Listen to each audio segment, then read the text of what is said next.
आमचा काय प्रेमविवाह नाही, अरेंज मॅरेज आहे. Arrange marriage. मी मला वाटतं 7 मार्च तारीख होती आणि गुरुपुष्यामृतचा मुहूर्त होता आणि मी दुकानात काम करत होतो आणि दुकानात मला पप्पा म्हटले की असं असं मुलगी बघायला तुला जायचं आहे. म्हटलं आत्ता कुठं काय काढलं, म्हणजे मुहूर्तानं बघितलं आणि फक्त जाऊन बघून यायचं, पसंत काय करायची नाही आणि हिलाच बघायला गेलो होतो.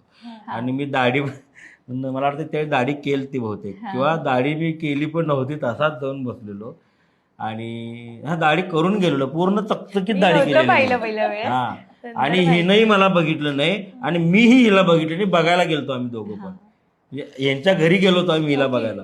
तर मी याला बघितलंच नाही कारण मला धाडतच होईना आणि मला बसवलं होतं बायकांच्यात.